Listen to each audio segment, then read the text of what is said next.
Hey everyone, this is Kate from Moonflower Moments. Welcome and welcome back. Today I'm going to share with you guys all of the decks that I have acquired since I last made this video. Now in this video I do have a fair bit of a mixture between decks that are out of print as well as decks that are still in print. I was very lucky and fortunate this autumn season to be able to knock off some pretty heavy hitters off my wish list that have been out of print for a while. So I am going to kind of blend those two together. So in this video, I'm going to share the decks that have come in as well as kind of brainstorm with you how I intend to incorporate them into my practice. So this is just kind of a place where I can do a little bit of brainstorming and a little bit of playing around. We might do a little bit playing with pairs and kind of see where it goes from there. So the first deck that I want to share with you is one that I picked up because my local metaphysical shop was going out of the store was closing. So I ended up picking up Tarot of the Sweet Twilight. Here are the backs. I have edged it in red, which I really feel like completes the deck for me.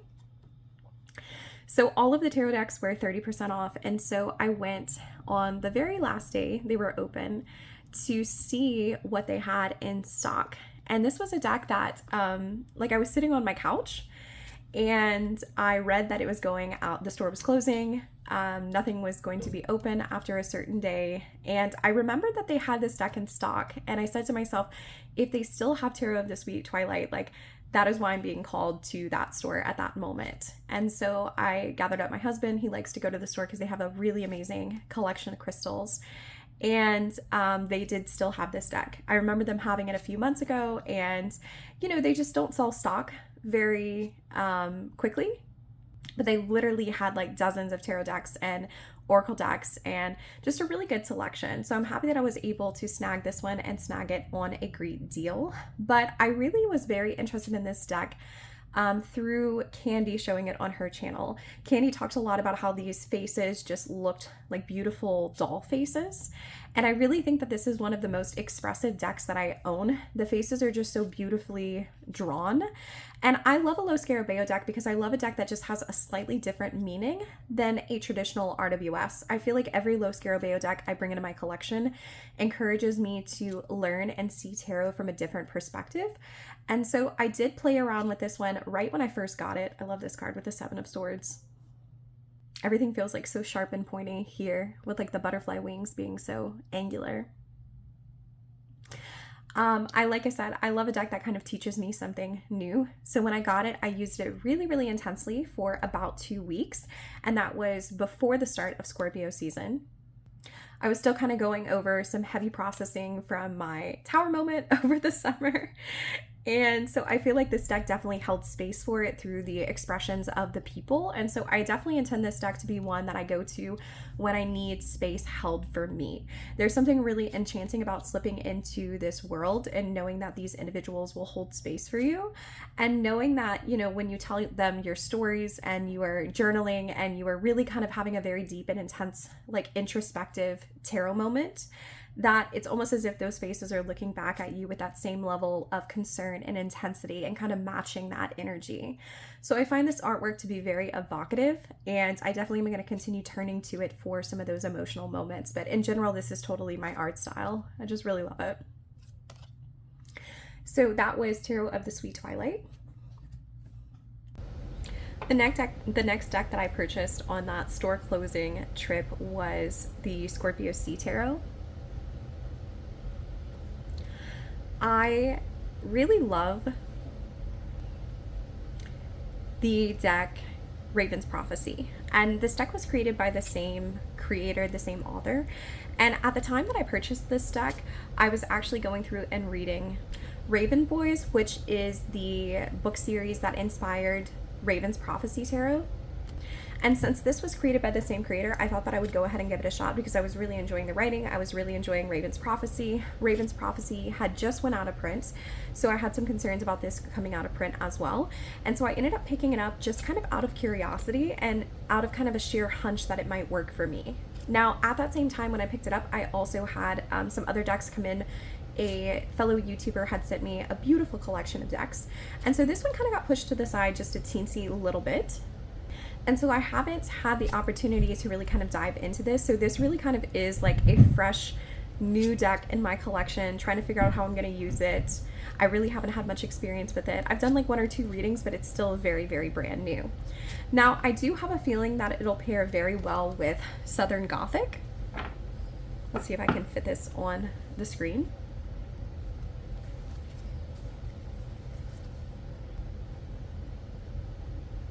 And I'm kind of going off of this hunch solely on the fact that the Scorpio Sea just feels like a very cozy kind of rural atmosphere. Also looking at color scales, I feel like because they are similarly toned, not quite, because this one here has a little bit more orange, but similarly toned, I think aesthetically they could play nice together as well. So once I get a moment to play with Scorpio Sea, I think that this is going to be a match that I'm very interested in trying out. And I think it's going to be one that I turn to when I really kind of need like something soft, something that kind of reminds me of like growing up in the country. I have a pretty large family property in rural Louisiana that I spent a lot of time with when I was growing up through my dad's side. And it definitely feels more like life is lived a lot slower when I'm on the property. I feel like there's a lot of kind of like ancestral magic that occurs there, but like still at the same time, like all of my cousins are really into horses and just kind of living like a very beautiful, calm, slow country life. And so that's what this match in particular sits and kind of shares with me. So I'm really interested in giving this a shot and giving it a go. So if y'all have Scorpio Sea, I would love to know what you pair it with. I think that because it has like this very sandy kind of color, it is a little bit more difficult of a deck to match. But, you know, I can go for aesthetic as well as theme. You know, I'm willing to kind of play around and kind of experiment. So if you have Scorpio Sea, I definitely want to hear what you matched it with. So that was Scorpio Sea Tarot as well as Southern Gothic. All right, next I have an out of print one that I managed to score on eBay. And this is the Stained Glass Tarot by Scalpini. That's not the name that's on the box. I'll leave it in the description box below because it is written in Italian. But I keep all my decks in bags, so I'll leave the real name on the bottom in the description box. So ever since I was a young child, I've always been interested in stained glass. It's just something that I find to be so beautiful. And so when I knew that this deck existed, I really kind of hunted it down. There are a couple different copies that are available on eBay. And so it was one that I knew that I was very interested in getting, but because it was not a super difficult deck to find out of print, like there definitely are a couple copies that float around every few months. It's not impossible to get. I kind of waited a little while to jump on it. And I am really glad that I did. I am always been someone that really likes pip decks and illustrated pips or lazy pips. Like I don't really care. I just love pip decks. Pips with feeling. I love pip decks of any kind. And so I feel like that is such a basic cornerstone of my practice. But recently I've been getting into a lot more decks that are illustrative. And I think that I kind of needed to wait a little while and kind of play out that illustrative deck kind of arc in order to kind of feel that I had a lot of different taste. And right now I'm kind of ready to go back to playing with all of my pip decks again. I've kind of got the illustrated deck out of my system and I'm realizing that I can kind of love like both different types. And so I think I waited for the right time to pick this up. But I think its colors are just gloriously gorgeous. I mean, visually, this is 100% up my alley. I think it is so, so beautiful. So I know for a fact that I want to go ahead and give this deck a shot with the Citadel Oracle. I feel like because these scenes are entirely scenes from stained glass, that it would be really nice to kind of match this imagery with the concept of a citadel. I also really appreciate that each deck has a similar shape. So I just find that to be really interesting. So I feel like with the pairing of the Citadel, because the Citadel deck has so many different keywords, it has an archetype that you can work with. There's a lot of room for you to kind of enter in the world of the Citadel through what is directly listed on the card. If I were to get a card and I only pull, say for example, the Six of Pentacles, this is such a beautiful card, and you can actually tell from how layered this card is and how it is laid out that there is a sense of like visual harmony associated with the number 6 in this card. So even though it's very plain, I can still get quite a lot from it. We have like a rose that is not quite yet open, but it is in the process of unfolding. So to me, that really kind of represents where 6 is out of 10. But on its surface, if you don't dig a little bit deeper, this can be a more difficult card to read. And so I think I'm very thankful for being able to pair it with the Citadel Oracle, because I think the word queen, determination, and sacrifice really kind of shows, like, to me, this is kind of the queen's internal world. Everything is very stable, everything is very secure, everything has its own place, and so internally she is very in check so that she's able to be determined and make the sacrifices that she needs to make. And of course that also goes with the Hanged Man, and willing to kind of sacrifice what she needs and being able to do so because she has such a strong internal balance. And so I think that these will play nicely together, and this will definitely supplement the story that is being told through the stained glass. So aesthetically, I do find this pair to be very pleasing, as well as just the concept of, you know, going in a castle. You know, I grew up reading fantasy books. I don't read them near as much as what I used to, but there's still a part of me that is so deeply in tune and so interested in other worlds and other realms. And so I really love this match. I also have another oracle I want to kind of try it out with, and that's going to be my illuminated deck of Holy Souls. This is by the same creator who did Desert Illuminations. And here are the backs of that. So I do think, because this has kind of like a cream colored border, and it is just as cluttered as the stained glass tarot, I do think visually this is quite a lot. So if I were to pull this pairing in, I would probably want to kind of stick to a very small, like 3-card reading like this. I definitely wouldn't pull more than like 1 oracle card, especially because I love to get into the lore of the saints. I have a compendium of several different books about saints that I read with this, so it kind of is its own like study in and of itself. So I would definitely pull smaller readings with this. I think thematically it really is very in alignment, and it hits my need to be surrounded by beautiful stained glass all of the time. I do just wonder if this is like too much on the same topic. So I think I'm gonna have to give this a reading and give it a go, but it's high on my list of things to try, just because I think that this could be something in theory that works. I'm just not quite sure yet. So I'm kind of saying it here, and we're gonna kind of give it a shot from there. But I think that the color palette of the Scalpini deck, the stained glass, makes it really easy to pair with a lot of different things. I love jewel tones, so I think this is going to be one that slots in not only as a primary tarot deck, but as a supplemental tarot deck. I oftentimes read with more than one tarot deck in a reading, and we're just going to go from there and see from there.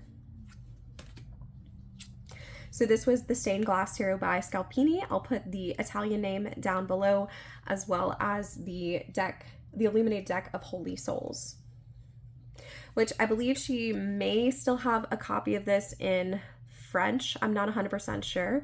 I'll leave a link down below to Lindsay Williams and her Instagram page, because I don't think she has any more English copies of this, but I do think she has some French ones. All right, next is going to be a in-print deck, and this is the Butterfly Wisdom. It is mass market. I, of course, had to get the butterfly deck. I probably will always buy all of the butterfly decks, and I think it really kind of will come down to, I've never really felt the urge to create a deck, but if I did create a deck, it would probably be a butterfly deck. So I'm still kind of searching for my perfect one. So what I find to be very interesting about this deck is that when people kind of curate butterfly decks, I think I always want them to curate them in like a specific locality, like North America, or even like the American South or the American Northeast, or things like this. This deck definitely features butterflies from all across the world, which is really interesting because it allows me to see more than what I usually see, but it does make it a little bit more difficult for me to read with, because like I know, for example, that this is a gray hair streak. I have them in my yard. They love live oak trees. So I can bring my own personal interpretation into this particular card. But like this butterfly is not one that I'm familiar with, nor is it one that I think exists in North America. So I am finding it a little bit more challenging to work with than what I anticipated, but for the subject matter alone, and because this definitely is my special interest, this isn't going anywhere. Like even if I just pull it out every once in a while to smile at the imagery, I'm totally 100% okay with that. So I did purchase this because it is, like I said, without a doubt, definitely my special interest. So I have intentions of pairing this. See, this is a great one. This is a long-tailed skipper, and I do consider this to be one of my spiritual allies, so I'm glad to see that one in the deck. So it does have some that I'm familiar with. I intend to pair it with the Nocturnal Garden Lenormand by Faina Lorna? Yes, Faina Laura. And I believe that everything that she has done, I'm so sorry guys, like it is a lot of out of print decks today. I do believe that everything that she has created is now out of print. But I imagine because this is a Lenormand, if you're interested in getting it, I don't think that her decks have gotten really crazily priced yet. But when I went to a trip to Austin a few months ago, I saw that they had a lot of Faina Laura decks for sale, and I was so thrilled to see like an indie artist being represented in a shop. And they told me that she was discontinuing her decks. And I did notice like on Etsy, everything is gone, but I think you can still get her stuff like for relatively cheap. It doesn't seem to have really climbed yet. So not to give you like a taste of FOMO, but just to kind of let everybody know. So this is my only Lenormand deck, and it's not a system that I'm familiar with at all, but I like the idea of pairing this with the Butterfly Wisdom because it definitely embraces that childhood like silliness and whimsy and beauty and joy. And I don't know, I just think that aesthetically this is a really beautiful match, but more importantly to me, it is a match that fills my heart with joy. Like if I could write my perfect fairy book or fairy tale or storybook, sorry guys, I'm just a teensy bit sick today, I would want this to be the subject matter. You know, we have these beautiful butterflies that are just kind of floating around in this magical garden. And then you have the cutest little mice that are drawn in an adorable sense. You have this right here for the heart. To me, this just feels like a warm story that you wrap up with. So I'm looking forward to playing around with this pairing.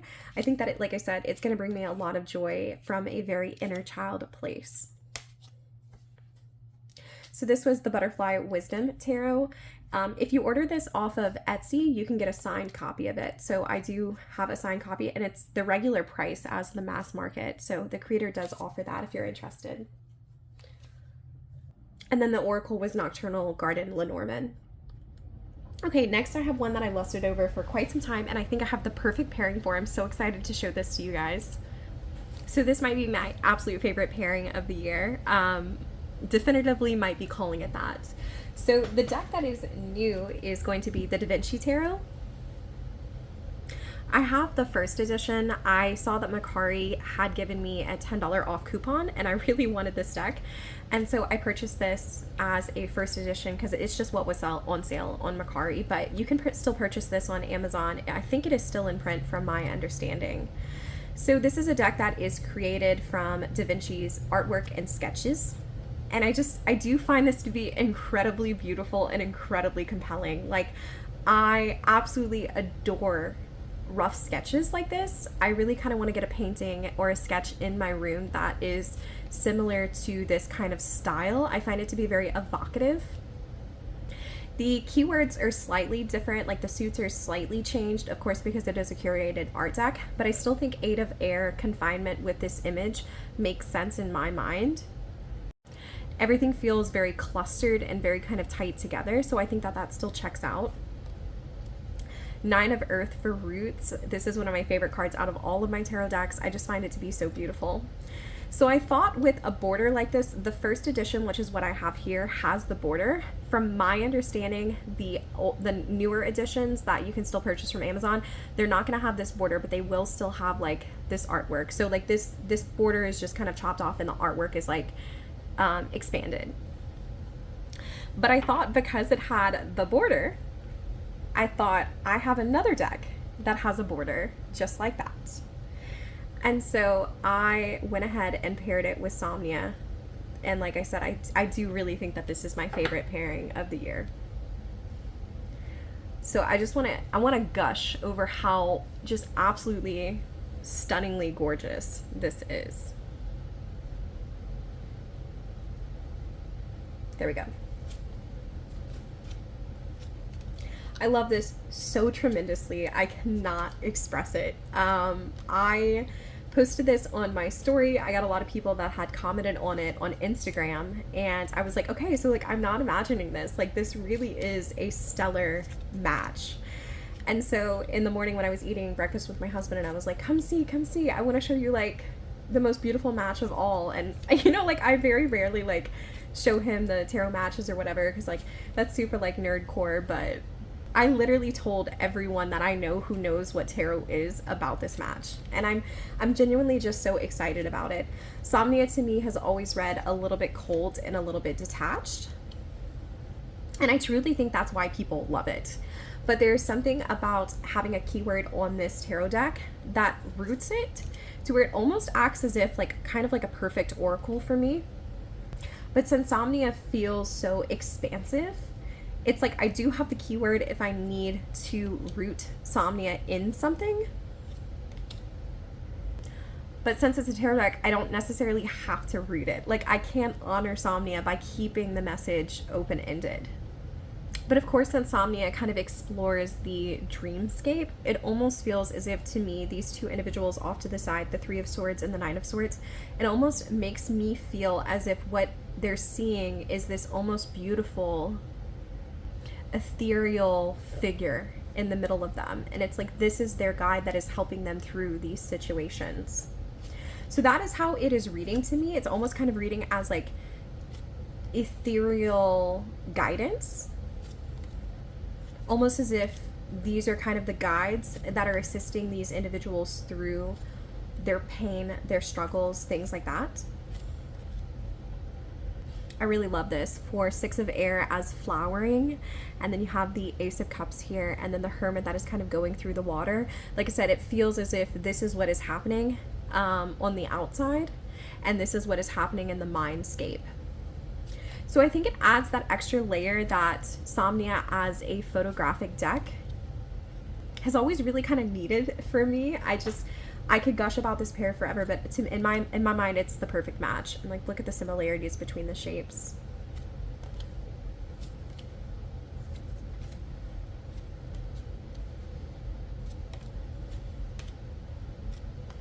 Yeah, that's really cool.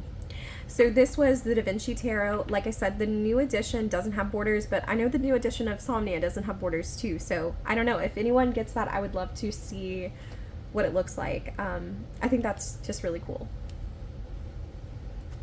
So Somnia and the Da Vinci. All right, next I have a super out of print deck. Sorry guys, it just kind of was. The nature of the season was out of print decks this year, and the one I'm going to show you is the Baum Tarot. So this is a majors only deck, and essentially this accompanied a book that was written, and then the tarot deck was based off of that book. The book is written only in German. I'm still looking for the book. I really want to find it. But it is tarot based off of a book, so you know it's already up my alley. So I, a few years ago, was looking for a deck to help me connect to my German ancestors. My grandmother and my grandfather are both entirely German.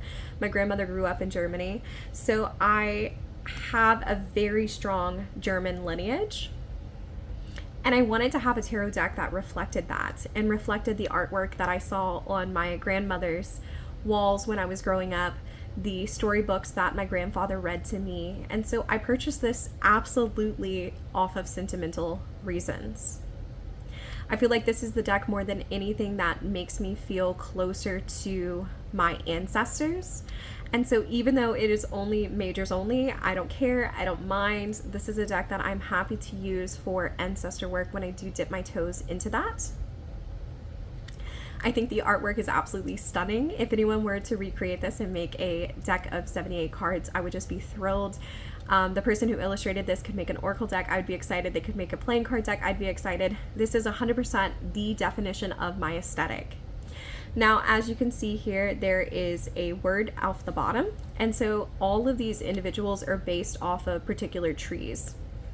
So I believe that this is the juniper tree. I do have a PDF that has translated all the different trees, but it gives you the opportunity not to only work with the archetype of the card, but the tree itself, or in the case of this is not a tree, but this is ivy. I think that this is the only plant that's in the card for the devil. Oops, not devil, the death. And I really feel like adding that extra layer increases its accessibility to me, because trees are such a massive part of my spiritual practice. So I was like sitting at home, and at the end of the year I do get a tiny little Christmas bonus. And I was thinking to myself, I was like, I am really interested in seeing if the Baum Tarot is available. For literally years, ever since I found that it existed, I looked for it on eBay. And the day that I thought to myself, I wonder if eBay has Baum, was the first time that I have seen it on eBay in years. And it was also the day that I got my bonus check. So I said, you know what, fuck it. Clearly it is meant to be. And so this is definitely one of the most treasured items in my collection. It's not going to sit in a box unused. When I immediately unwrapped it and said, I'm not keeping this in pristine condition. This is something that is going to be used in my life, in my collection, and in my spiritual practice. All right, next I'm going to show a deck that I think everyone's going to be showing over the next few months. And that, of course, is going to be my friend Fire. So if this is anything like the Gentle Tarot, y'all are definitely going to see this lots. I bet some of you are actually getting it soon. So here's the backs if you want to pause and read. And then I'll show you the guidebook in just a second. So getting into the cards, I am a huge fan of the Gentle Tarot. It was one of the first major indie decks that I purchased. And so I knew that this deck was going to be coming home with me as soon as I saw it on Kickstarter. I've been really intentionally leaning into the fire element.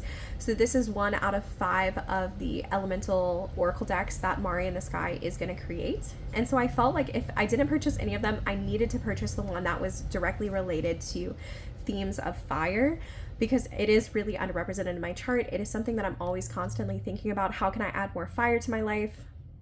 And I think a sweet, nurturing deck like this definitely supports that journey internally inside of me. So there are a lot of different options for different kinds of cardstock you can get. I ended up getting the matte cardstock that has this color edging, because I have the first edition of the Gentle Tarot and I wanted the cardstocks to match. But from my understanding, there are a couple different varieties of cardstocks. I think that there's a linen version. I just got the one that already matched my existing work by this creator. Look how sweet my choosing. I've only done one little reading with this. I ended up pulling, let me pull it, this card yesterday. So play as medicine, and you have the little bear who's kicking his feet against the raspberries. And so I find this to be incredibly supportive and sweet, and just like everything that Mari in the Sky creates, such a blessing to engage with and receive. Now, as you notice, I just showed you the Play as Medicine card. Here's another Play as Medicine card. So I think that there are a couple different cards that she redesigned. And I don't know if it's available for all people or just Kickstarter people, but I do have the extra cards that are in my deck. I actually really like it. I always keep extra cards in my decks if I receive them, because I feel like they're just kind of meant to be there for a reason. So I'm really enjoying it. So to show you just a teensy bit of the guidebook before I play with a little bit of the pairs. This is the card that says First Step. So I'll go ahead and open it up to that first step. And if you want to pause and read it, that is the guidebook entry. But as I'm sure many of you know from the Gentle Tarot, I think Mari in the Sky does an incredible job writing entries that feel so supportive and give you tangible steps to really take care of yourself in the best way possible. So I really appreciate the way this is written. It says in the back that there are actually suites to this deck. So the borders of the cards are associated with a particular topic of fire. So in the case of First Step, this is an orange border, so it's associated with expansion. So I really like the concept of having suites in here. I feel like it makes the deck even more usable because you could divide this deck up into the suites and really kind of select cards that most align with where you are on your creative journey or in an area in which you need the most support. So I'm thoroughly enjoying this. So of course I'm going to show it next to Gentle. Y'all will have to excuse me, but I feel like it is the obvious pairing to start out with. So if you would like to see what that looks like, I'm going to go ahead and put the Oracle in the middle as we do here and split the deck.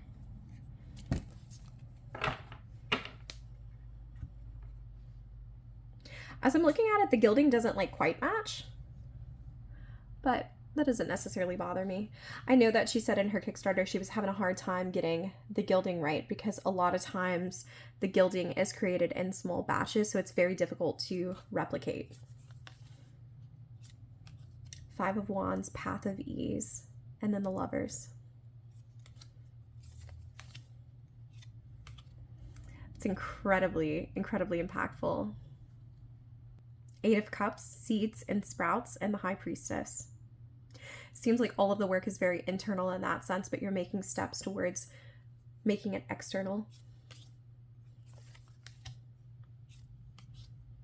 Wow, the World, My Friend Fear, and Nine of Wands. We're kind of holding on to this step. We're not really sure if we're able to make that next step forward because we're so attached to what things have been.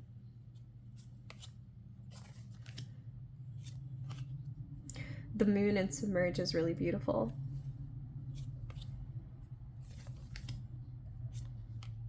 Wow, very powerful. I love working with eagles, so I'm glad to see that this is in here. I love anything that shows the birds from a bird's eye point of view. I Am My Own Home First with the Devil and the Flower of Cups.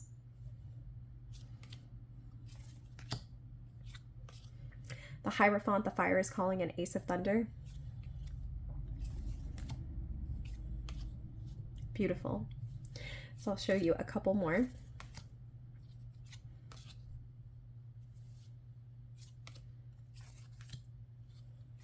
Ethereal Backpack, that's so awesome. I love that. And what's really cool about the Gentle Tarot too is like all of these kind of sketchy figures are meant to illustrate spiritual forms but not physical forms, and I find that to be really compelling mixed with the ethereal backpack. Like, yes, little mouse, I will follow you on that trip. Where are we going? I'm excited to be there.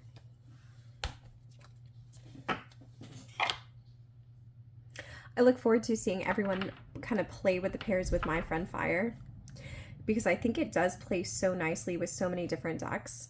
So I don't know, I'm just kind of giving everything a try right now. I haven't tried out these pairs yet, but this is Moon Baby, also out of print. Y'all don't kill me. I don't know why I'm showing so many in this video, but I think it's just what I've been using lately. So I think this has like a drastically different art style, but I kind of thought that this might be interesting because there are some similarities with the oranges in this deck that match the color tones of the Moon Baby.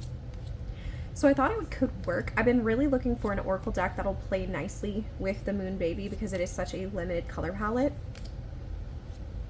And I think this looks fine. I could definitely see using this like deck combination in practice because I think that anything that Mari in the Sky creates is highly accessible and highly beautiful. People who are not necessarily tarot readers really like Mari in the Sky stuff. And I think Moon Baby definitely shows the RWS in a very approachable way. So I could definitely see myself using this pairing for clients just because of its pure like aesthetic value and its way that I think this could make tarot very accessible to a lot of different people. Actually, I really like that a lot. So that was Moon Baby. All right, and then the last one is going to be Tarot Landscapes. This still is in print. I've edged mine in purple.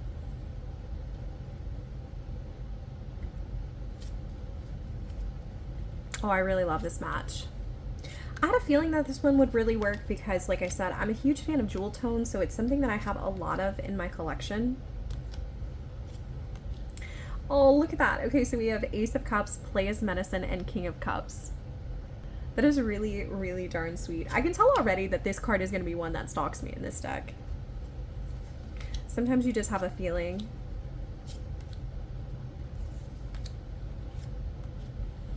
Six of Wands, take back your power in the Chariot. What a supportive message.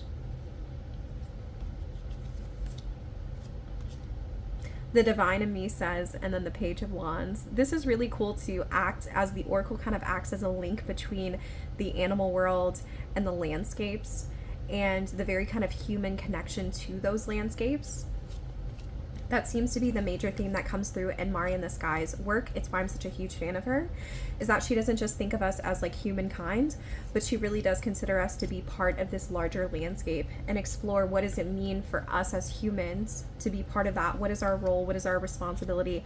How do we fit in with everything that's around us? So we have stoking the fire, and then the Magician, and then the Four of Cups.